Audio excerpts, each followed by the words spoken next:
Previously on Caméléon Curieux. Je reviens. And now. Eh ben, ça fait du bien. Ouais. Mais il y a au moins 15 personnes. Ouais, 15 personnes dans mon salon qui m'ont dit Waouh, c'est fou, tu fais plus jeune. Ok, ça, c'est moi, en train de me demander pourquoi on dit qu'avoir une barbe nous donne l'air plus vieux et surtout, est-ce que c'est vrai ? Il y a eu de nombreuses études autour de la psychologie de la barbe qui avancent tour à tour qu'avoir une barbe démontre une confiance en ses attitudes de combat, celle-ci étant un handicap certain en cas d'affrontement, qu'une barbe montrait aux autres que nous étions en bonne santé ou que la barbe et le reste des poils du corps servaient à nous protéger des UV.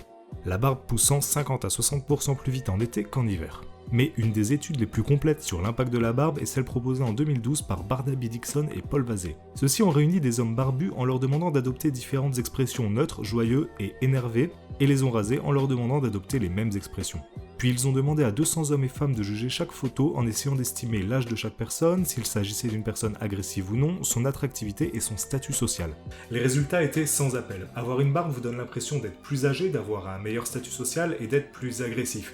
Par contre, être entièrement rasé vous rend plus attractif, mais ça on en reparle juste après. Pour expliquer qu'une barbe vous rend plus âgé et plus agressif, l'étude avance le fait que la barbe cache vos traits de visage, créant une part de doute chez la personne qui vous regarde, et que la barbe vous donne l'impression d'avoir une mâchoire plus carrée.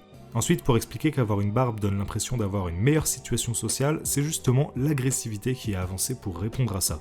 Avoir l'air un peu agressif pourrait démontrer qu'on sait comment commander et qu'on n'hésite pas à prendre des décisions. Certaines études tendent effectivement à prouver un rapport entre situation sociale et port de la barbe.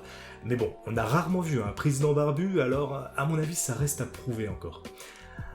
Bon, au moment on se rattrape sur l'attractivité. Sauf que, en réalité, les études se contredisent totalement sur le sujet. Selon l'époque et la culture dans laquelle elles ont eu lieu, le résultat est complètement différent. Au mieux, on pourrait dire que selon l'époque et la culture, la barbe est plus ou moins attractive. Ce qui est plutôt logique en fait, et méritait pas forcément de faire une vidéo sur le sujet.